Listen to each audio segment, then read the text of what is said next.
Before the MCU brought him into the fold, Netflix's Daredevil set a high bar for street-level superhero storytelling. With intense action, layered characters, and a darker, more grounded tone, it quickly became a fan favorite. Now, as Marvel prepares to relaunch the franchise with Daredevil Born Again, we're looking back at the series that started it all. From Matt Murdock's rise as the Devil of Hell's Kitchen to the unforgettable performances of Vincent D'Onofrio's Kingpin and John Bernthal's Punisher, what made Daredevil stand out, and how does it hold up today? Join us as we revisit one of Marvel's most acclaimed shows and discuss what's next for the Man Without Fear. Dude, you got to be pretty excited because we're like something 48 hours away from the biggest show of your lifetime by all of your accounting. I wouldn't say the biggest show, but probably one that I've been the most excited for in a while. Yeah, for sure. I mean, I'm sure you probably feel like this about how maybe I felt when I heard, there was another Stranger Things coming out after the debacle that was season 2, and then season 3 was going to mop some of that stuff up. So I understand the hype. I get that. And it's not like there's been a whole lot of things to get hyped up for from Marvel lately in a while. No. At all, if we're being bluntly honest. Completely honest. Yeah. But we're here to talk about Daredevil. We have Born Again coming out on March 4th. 2-episode release that Tuesday night at 9 p.m. Eastern. So we will be doing a review of that. But we thought before we get into that, we'll do a quick recap of Daredevil and what it means to the MCU, because it wasn't beginning the MCU. It started right after the Avengers movie on Netflix. Netflix signed a contract, got some rights to some of the, I'd say, B characters. The street levels. Yeah, the street level heroes. The street level heroes in New York. Starting with, actually wasn't Daredevil. They started with Jessica Jones, but Daredevil quickly came along as the second iteration in this series. So we're going to dive into Daredevil as Born Again is starting. So what do you know about Daredevil Netflix? I remember this. I remember thinking after I saw Jessica Jones and I finished that show, and I said to myself, it's okay. It's a show on Netflix. So when they started talking Daredevil and Punisher and Luke Cage and the other things that came out of it, I remember being underwhelmed at the prospect of a Daredevil show at the time. Because you got to remember, if you go that far back into like superhero shows, like was the CW already largely underway with like Arrow and things like that? And then Arrowverse was deep into it, and I think they were to kick off the Flash series. That's what I'm saying. So I mean, they had some superhero shows around, but outside of those things being around, like superhero shows from when we were kids were kind of bad. Like I don't remember any particularly smashing good superhero that weren't shows animated.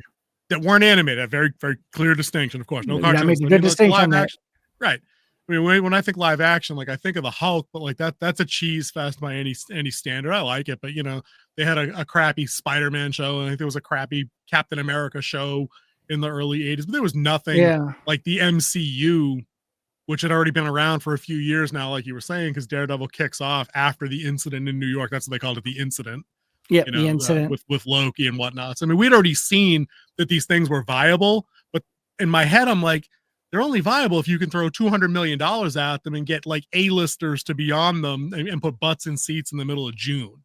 I had no idea a show like Daredevil, who I was positive most normies had no idea who that was. They probably were thinking like Evel Knievel. You know what I mean? Like literal Daredevil.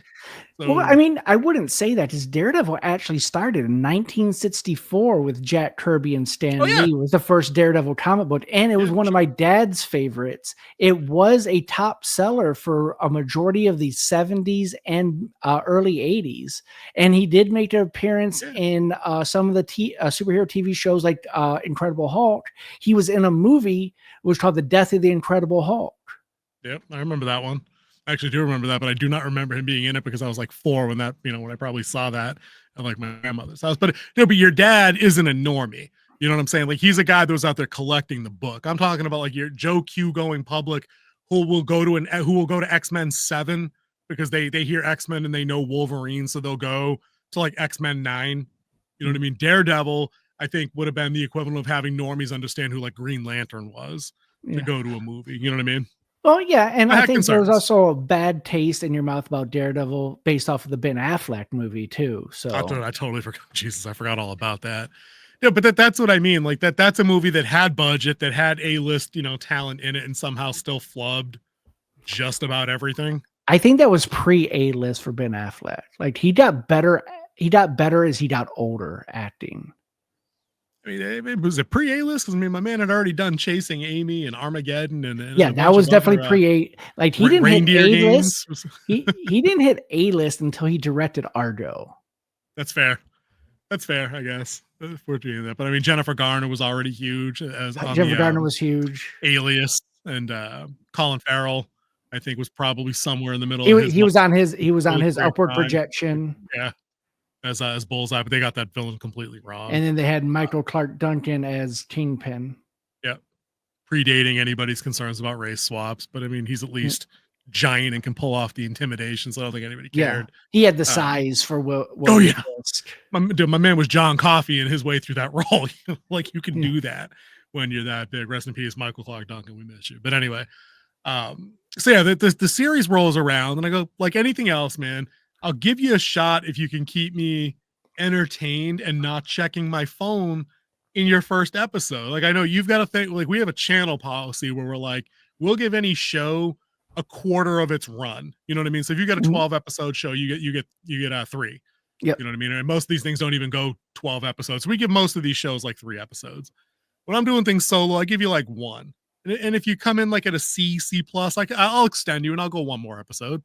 Daredevil caught me right away, if I remember the show right, where it's like I remember being annoyed but not understanding, like, why is this dude not in the suit like right away? Because in my head I'm like, this should be like a cartoon. Like we should just be ready to go with the red and the yellow and the nightsticks and just beating that ass every which way. But they very wisely built to that, and I think it paid off. Like when you go into the first season, you're building Matt Murdock, the person, the vigilante, and the past. You're building all 3 of those in that first episode because you're getting an origin story, but in a flashback mode, which I think was very interesting to do. Then you're having his vigilante story told from a very primitive level. And then he's just starting off on his own law firm. So you're seeing growth of the character immediately right off the bat in the series. And I think that what was compelling is like you're getting a human side of the story, not just a superhero spectacular. And I think that's the key. That's the key to this show's success, is that they very effectively layered in that kind of depth from jump and didn't just make it 5 episodes worth of an exposition backstory dumping ground.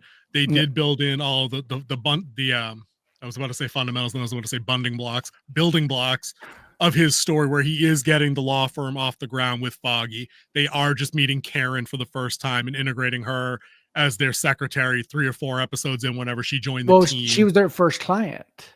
That's what I mean. Like, but she was their first line. She was defending them, but then they bring her into the fold to join the main crux of the crew there. You know, I don't even think we see Kingpin. Is he in episode 1, or does he start making his first actual appearance like in 3 or 4, or he's just in the shadows? I think early on you don't actually get him doing any Kingpin stuff. And that the whole thing is revolved around the Kingpin. I think we did his assistant Wesley. We see him doing his bid, and then as William Fisk is getting to be a more public figure, because he's strong arming the local government to be the person rebuilding New York, to get all that money for the rebuild. So he's trying to run that, plus run the criminal underground. So he was in the shadows, but more and more as the season went on, he was brought into the light because his girlfriends bring him out to art shows and stuff like that, and people are seeing who he is. Yep. So you see a change in both his demeanor, and then you see the change of Matt during this. You can't have Matt Murdock and Daredevil without William Fisk and Kingpin. No. You just can't. They can't exist. Yep. Straight up. Because because they're flip sides of a coin. This will be my per video mention of the Dresden Files. Fisk to me is like John Marcone. Like I'm sure Butcher probably based his Marcone character on Kingpin to a degree, minus the bulky size and like the ass kick and stuff, where it's like he's a gangster that utilizes controlled violence to maintain order. Yeah. And that's entirely what the Kingpin's after. He's after maintaining control through force that he deploys at his discretion, eliminating all variables that can run counter to his goals. But I also love that they contain within that kind of duality between, we see this in a couple of places too when you talk about demeanor, where Matt Murdock has to balance, like, bro, you're a vigilante, so you also deploy violence. You just have a different line you won't cross. Like the Kingpin and other vigilantes like the Punisher, they don't mind looking at that line and jumping all the way over like they're diving for a goal line TD in the Super Bowl. You know, they're willing to go all in. You're willing to go almost all the way in. But the best parts of those shows, like you were talking about, is seeing the development of these people not being one-dimensional characters like they might be on lesser shows. Like Matt has to struggle routinely with balancing his life as a lawyer and the vigilanteism. That's the classic Batman, Spider-Man stuff. Like people noticing you out all night, they notice the bruises, they notice you're tired, you got a black eye, all that stuff. But then you get the Kingpin stuff, which was a stroke of genius, giving him that relationship arc that he went on to balance his softer side with doing things like, I don't know, decapitating a guy with a car door. Remember that? Yeah. That was nuts. And D'Onofrio sold that. If he didn't win an Oscar or an Emmy or whatever you get for streaming, he should have. I think he might have too. Might have been nominated. I think it was pre them nominating streaming shows for these type of awards. I really do. He got nothing. Bullshit. Yeah, I don't think he got nothing. Retroactively nominated. Yeah, he has a second chance now, which I'm hoping he pull off. Because he wasn't going to get it for Hawkeye. And I know you enjoyed that show. And I said to myself, so Wolf, I'm not going to go ahead and bust his balls for liking Hawkeye. Maybe it was good. Maybe I should go back and watch it. But Kingpin in a Hawaiian shirt just doesn't work for me. Just doesn't. I don't know. Maybe that's just I was a little taken back when they released the Kingpin in it, but I also thought this isn't the Netflix Kingpin. This is which is the problem. This is MCU Kingpin. That was the problem. And I think that was probably right around the time we started hearing the first round of rumors that they were going to be bringing Daredevil back and doing a Disney Plus Daredevil show, and them trying to tell us, oh, if you like the Netflix one, it's all the same characters and actors, you're going to love this. But in the back of my head, I'm like, I don't know, man, you're like 0 for 5 in the last 5 Disney Plus superhero attempt shows for me, including one that features characters that you're telling me to enjoy later. I was like, I don't know. But it'd be remiss if we were talking about this show not to point out another strong point, of course, is the classic Netflix, hey guys, you get 10, 12 episodes or whatever it is, but they're also like 45 minutes long. I think the first couple of them might have run almost up to that hour like they sometimes do just to get the ball rolling. I didn't go back and check timestamps. But I think the proof is in the pudding. We've said this before. Have a modest budget, go the distance like a real TV show. It will pay off. It just does. Have the time to have the story develop.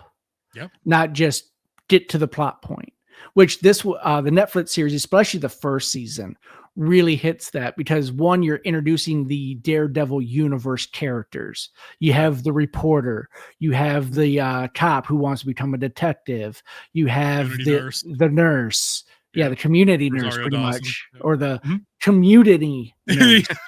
That's what I meant. It was capital C, community, right? Yeah. Like basically, if they gave us a Netflix superhero show, we'd have to go by and see her if somebody beat our ass. Like that'd be the thing. Like we'd pop into Ahsoka's community clinic. I mean, not Ahsoka, you know what I meant. We'd pop into Ahsoka's community clinic and be like, yeah, you need stitches again. And she'd be like, oh, come on, guys, I'm getting too old for this shit.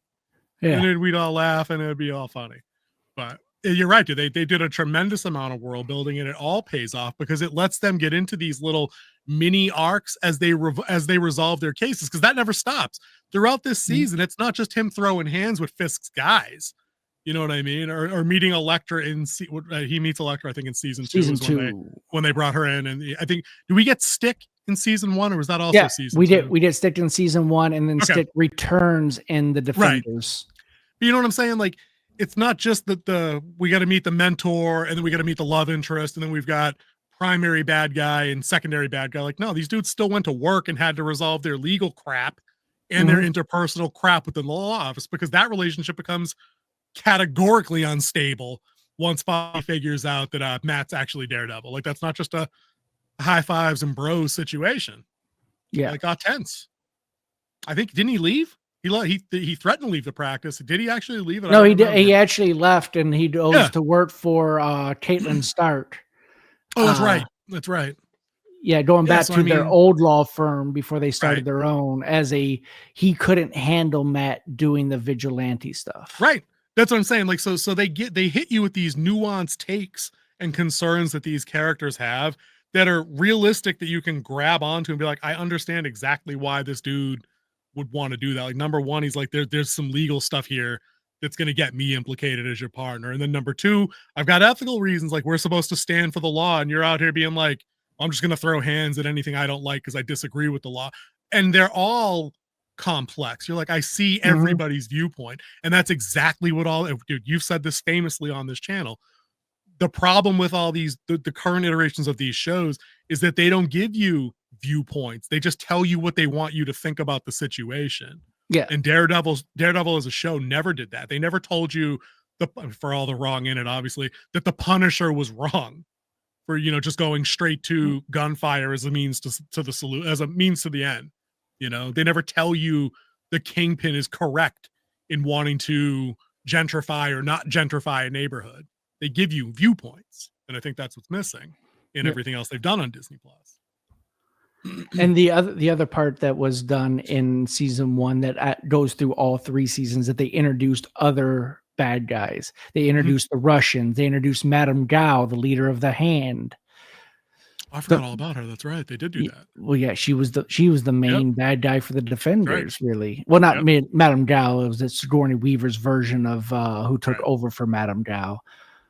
But like, she was the leader of the Hand, and then you had the Italians, the Russians, and there was one other group on top of the Hand that they met with, that Fisk was controlling as the kingpin of them all.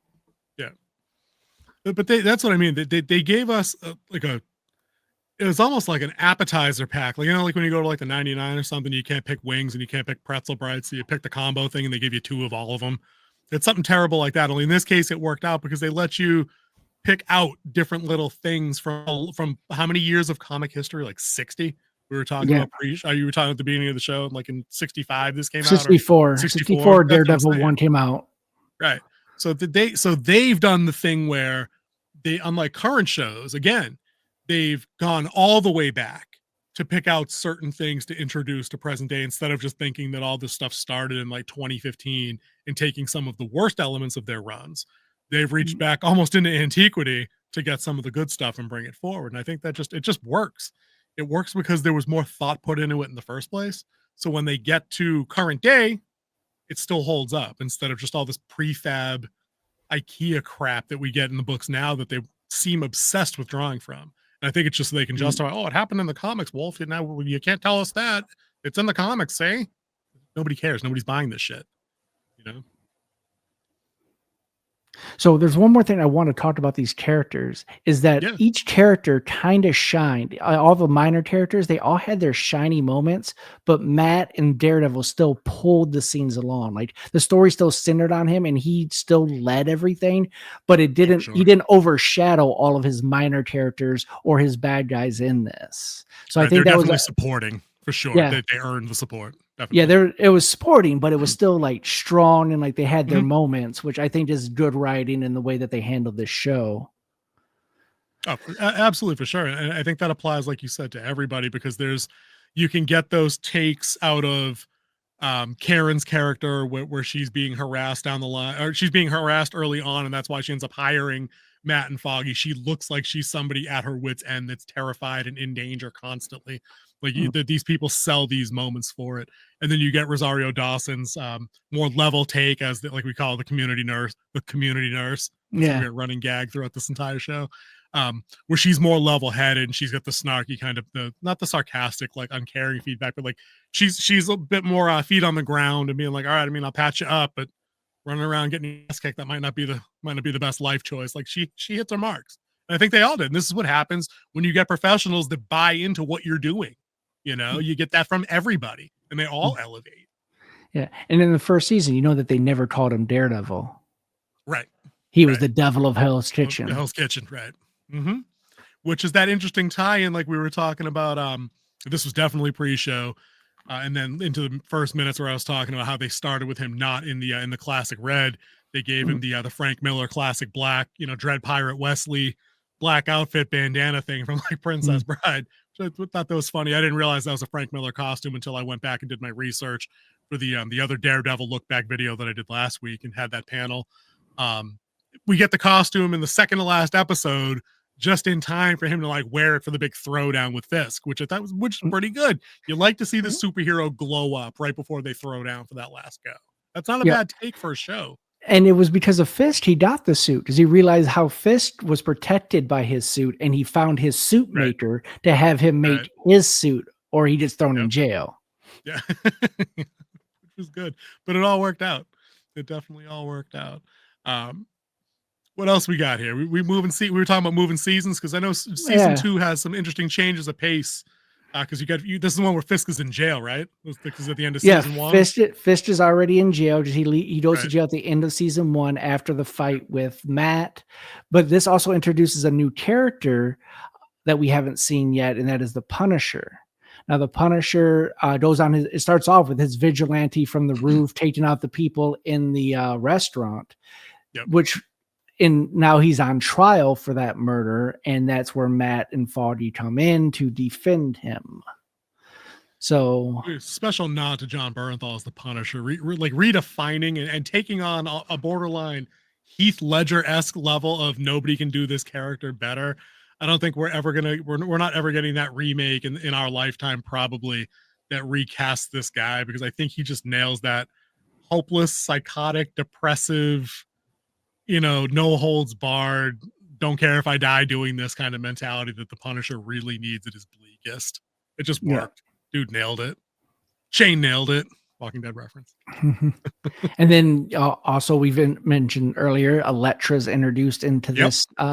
Former love interest becomes new love interest, even though Matt kind of is with Karen at this time too. Oh, that's right. I forgot about that. That's right. Yeah. So again, interpersonal dynamics that they touch into on this show that never commandeer the fact that this is a superhero show. Like it never goes off the rails for prolonged feelings in hallways, feelings at the car dealership, feelings at a picnic. You know what I mean? It's still very much at its core a superhero show. Yeah. And it never loses sight of that. I can't remember if it was in season 2 or the season 1 of The Punisher, but their conversation on the roof about between justice and punishment. I think that was Punisher season 1. I think that was a crossover episode. But again, that's the stuff that you love about shows when they're written well. I think I told you the story the other day that I saw a tweet. I think it was a tweet from Mahler, and he was pointing out how that's the kind of stuff. Oh, no, I'm sorry. It was his response to someone criticizing the Daredevil show for leaning too far into people just talking about their feelings nonstop. And I'm like, there's a difference between having two ideological differences in a conversation on the nature of justice and vengeance versus sitting around wishing that she would call me, or that I'd get that raise at work, or that, I could lose 40 pounds. Like that's feelings in hallways. These two are talking about like meta human condition levels of justice and vengeance. That's fascinating stuff when it's written well. Fascinating. Yeah. You can't watch it. Watching the two ideologies go after each other. Who's right? Who's wrong? Where is the middle? And if there is ever a middle ground between it. I was gonna say, we're watching them go back and forth on who's right and who's wrong, and realizing that they both are right and wrong. But that's why I show up for these shows, because I realize, as much as you remember when you busted my balls during the Last of Us show, that I wanted Joel to go on full Terminator mode for like the full episode and like the second to last, and I only got like the 10 minutes, and you were like, that's all you were gonna get. Dude, I get that. I know a Daredevil show can't just be him kicking, ground level thug ass in an alley for 50 minutes a week for 2 months. I get that. And the only way you get me to buy in is when you do exactly like you just said. You identify what makes these characters tick, and then you hire professionals both portray and write them to make it interesting when they're not throwing hands or shooting at each other. And Daredevil did that through 3 seasons. And how many there were other shows that you wanted to include into this kind of this back look? Remind me, he wasn't in Jessica Jones or Luke Cage, but he was in Punisher crossover, obviously, Defenders, and was he in Iron Fist or no? No, I did not see him in Iron Fist. Okay. The only glue between the 4 shows, other than the Punisher, was Rosario Dawson's character. Oh, okay. And on Defenders, because I think I don't remember seeing any of that, but did he play more of like the team captain role on that show? Did they divide time equally? He was the more established vigilante at the time as well. According to canon and as well as the show. Like, of course. So yeah, he kind of took over as the team lead, and that's why he made the hero move at the end. Oh, that's right. I did catch that in the research leading into Born Again. I was like, oh, well, I don't have to go watch that show. But that's neither here nor there. So the lead into Daredevil, or into Defenders, was Daredevil season 2, where they brought out the Hand as the primary bad guy, which was kind of underwhelming as a bad guy overall. I would say that's one of my nitpicks of the show, is that the Hand wasn't developed as hard as a group.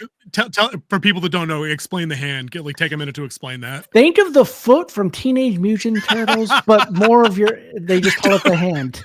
I totally knew you were going to say that. And I actually have an image that I'm going to put up right here, mark it down, because I actually have an image that screams Foot Clan from Ninja Turtles, but it's actually from Daredevil. Yeah. Good call. But you found it overwhelming, though. Yeah.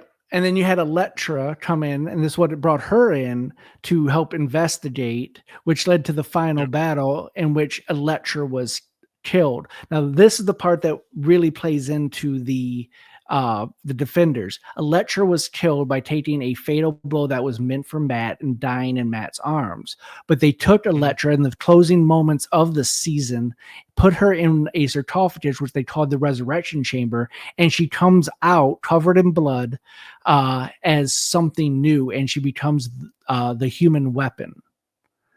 And that's who is kind of... She's the weapon of the Hand in the Defenders, led by Sigourney Weaver, who then the weapon goes completely rogue and kills her. And then the end is to bring down the Hand. They literally brought down the building they were living in on top of Daredevil and Elektra, so they could technically die together. Elektra did die for a second time, but Matt makes it out alive, which is actually a very cool comic book panel that they remade for him, being in like this church type tent. Where he's all patched up, and he has like a nun nurse looking over him. Now, was that his mom? Because there was a nun character that they reveal as his mother, wasn't there? I think not that I know. I think maybe in the comics? The comic books. I think it was the comic book panel, but not the show. One of the nuns at the orphanage he grew up in got a reveal at some point that was his biological mom, and I don't remember if maybe that didn't come over to the show. But that's a good segue here, because I wanted to point out, just kind of piggybacking off of you being underwhelmed by the Hand as like a criminal organization or a foe for him to fight. The death of Elektra went down famously different in the print run. I'll drop the image up here right quick. Bullseye shanked Elektra just to mess with Matt. Yeah. Like, sought her out and put her down just to get under his skin to instigate yet another confrontation with Daredevil. So she didn't get a hero's death. I think this was, if I remember that right, that was a 1v1. There was no 3-way battle, and then like she dove in front of him to spare him, like if he was wounded, to spare his life and then let him come back to fight later. Like, no, Bullseye just killed this chick just to piss him off. But but what's important here is that you can take liberties and do things differently if how you execute is as effective or better. And given the fact that we're like, however many, 12 years removed from this show, or 10 years from this season, we're a decade out, and people still talk about this as being like peak Marvel before there was an MCU even included it, and that's why, like, when we're heading into Tuesday this week, when the first 2 episodes come out, and if we didn't mention it, we're going to be reviewing it as a special segment on Frostcast, because we definitely can't do it same night, which as much as we'd like to do that. So the next few weeks obviously will be Daredevil coverage, which will be Wednesday, to see if they get 9 to 10 p.m. Eastern. I love that. I love the red and black on that. And that was red and black before this show, so I don't think we didn't willy-nilly that. But I'm excited to see, because this show famously has been redrafted and rebuilt now. that it looked like it might have been heading down that Disney Plus pathway where we were going to get a version of this Daredevil show that might be more tonally like She-Hulk, where it's a bunch of bad jokes. Matt Murdock's probably the butt of it, the butt of the joke every episode. They're probably going to make Karen a super Daredevil or something. I don't know. Well, Karen and Fawdy were supposed to be killed off screen before the season started. They weren't even bringing them in. They were just that's in the original concept, right? Yeah, in the original concept. Yep. Yeah, I'm like, wait a minute, I've seen these guys on set. What do you mean they're killed off screen? That's right. We were talking about the OG version that they scrapped after filming. How much? 9 episodes. 80% of it. Nine episodes out of how many did they plan? 12 or 18. whatever it was. And they were like, and they're okay. So they were halfway through, and they're like, yeet, gone. Yep. And they was it Charlie Tots and Vince D'Onofrio stepped up. They brought in a new showrunner and a new director, the director of Moonlight. Now, if you didn't like Moonlight, the direction was perfect in it. Ooh, challenge flag, but we can do that in a separate video. And not getting a season 2 just announced. And then they also brought back the stunt coordinator from the Netflix one, and they brought in what we need. Yeah, they brought in a lot of the people from the Netflix series because they wanted to do this right. They wanted to do the character justice, and they wanted to relive the magic they created on Netflix in these 3 seasons. Yeah, I'm down 100% for this, because if they can hit a good mix of all the things that we enjoyed about that first run of the show, and like I said, it's more than just the blood, guts, and bones snapping in alley fights.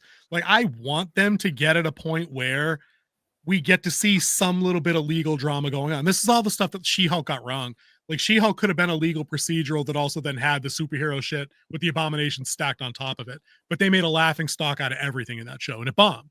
This show here could start, and I get it's based on Born Again, so we're going to have to get Matt Murdock really quick to the lowest point his life can be at, where Fisk has just destroyed his professional reputation. He's getting him kicked out of his apartment. He's getting the practice taken away. Maybe they surprise kill Karen. I don't know. I didn't actually get a chance to finish the Born Again route, but I know she has there's some negative implications to that character in that run. She may be responsible for some of his downfall.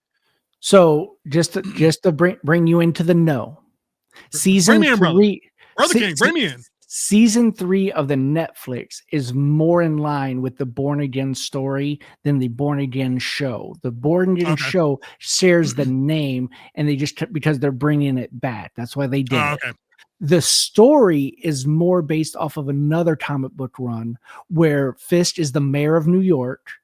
Matt just got his practice back, and them two are working together to bring crime down in New York with the return of Bullseye and the Muse. Okay, you're gonna have to get me the name of that arc to see if I can go. I might have to go pick that up like tomorrow when I'm out and about. So season 3 of Daredevil that was actually on Netflix is more in line Born Again. with it. And that's because Karen was a drug dealer and it cost her brother's life. Yes, that's exactly what I was referring to in the at the start of this, where it looked like that storyline was more of like the Kingpin was blackmailing the people closest to Matt, like the district attorney, like his other law partners, and to be like, oh no, this dude's a scumbag. Let's charge him with this, and this. And he was doing that from inside of prison, where he's trying to destroy everything of Matt Murdock because he found out who the Daredevil was and that it was Matt. I'm still going to finish the book. I spent my $25 on the graphic novel. I'm still going to read the damn thing now. It's still a good book. That's what I'm saying. It did. It's in my video. It made it to my top 3 like arcs you guys got to read. But anyways, I think it's safe to say you're stoked. Your stokedness bled over onto me, and I'm ready for more Daredevil. But I'm more, we usually say cautiously optimistic. I'm more morbidly optimistic here, where I'm ready to enjoy this show. But I have like a giant glass of I told you fucking so that this was going to suck. Just not for you, but just like people in general. They're like, when they botch this, when they give this the She-Hulk treatment, I'm ready to tear. I'm just ready to go because it'll be the cleanest comparison we could have put together, where we could boot our ugly mugs off the screen and put Netflix Daredevil on my panel and put MCU Daredevil show on your panel, run them side by side, and we could just see what the difference will be if this blows, because it's either going to be good or it's going to bomb. I don't think there's an in-between here. I don't think there's an in-between coming. Yeah, and then I mean, other things that we've seen Daredevil villain since they announced Charlie Cox was coming back was first again in No Way Home Yep. representing Peter Parker. Peter. Yeah, representing Peter Parker as his lawyer, and you have the great scene of the brick being thrown in, and he catches it. He's like, "I thought you were blind." Can you animate a brick into my hand if I just hold it? Can you do that? That'd be cool. And You got then a good tie-in there. we see him again in She-Hulk, Yep. where he was the one night stand. Well, which again, his performance not bad because Charlie Cox has game. Yeah. The walk of shame was just stupid because I'd be like, number one, dudes don't have walks of shame. We just don't. Still scored. It was still a dub, Mm, mm. And Tatiana Maslany, kind of hot. So, I'm not embarrassed. They could have had him put his shoes on though. That just looked weird. But, they were trying Yeah. to do the whole heels in hand, Yeah. panties in the bag thing, but it just didn't work. That show sucked. But anyways, dude. What else we got on Daredevil, or are we done here? I think we hit everything we wanted to hit. We hit the big screen, the small screen, the history, the characters, the arcs, some of the comics. You brought me up to speed on Yep. those.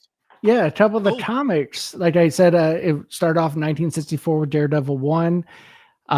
One of his big story arcs, of course, is Born Again by Frank Miller, which we've talked in nauseum about. The Man Without Fear run, which is the original story. And then the Shadowlands, Daredevil taking control of the hand, is another really good story for Daredevil. I saw a good panel on that. Yeah. Yeah, so the hand kind of always plays in with Daredevil because one stick was trained by the hand, Electro was from the hand, becomes the weapon for the hand. So the hand is kind of like that nemesis, where his overall arching nemesis is Bullseye, which was introduced in season 3. He even gets the bat surgery that he got in the comics, where in the comic book they put in animanium, but since they didn't they didn't have the rights to animanium because Universal owned it. It was cognium they put in them. So they're wondering, a lot of people are wondering if they're going to retcon that and just say that was animanium since it's now been introduced in Brave New World. True. So there's a place here to kind of smooth out some rough territory with what came before. Cool. Dude, I'm looking forward to it. We'll be here Tuesday for sure watching it. I'm sure if you're planning on watching them both Tuesday night, right? Because maybe we shoot a couple messages back and forth. Yeah, we can, no spoilers. Definitely watching on Tuesday night. And if you do want to know a little bit more about Daredevil with powers, his backstory and stuff like that, go ahead and check out this video right here. And my boy over here, Winter Wolf, did a pretty good breakdown on him. So go ahead and go give that a watch. Read it a little too fast, but the information's solid. It's all sourced and fact checked. There we go. True. Dude, let's bounce. Let's get ready to watch some Daredevil on Tuesday. Let's get out of here. All right.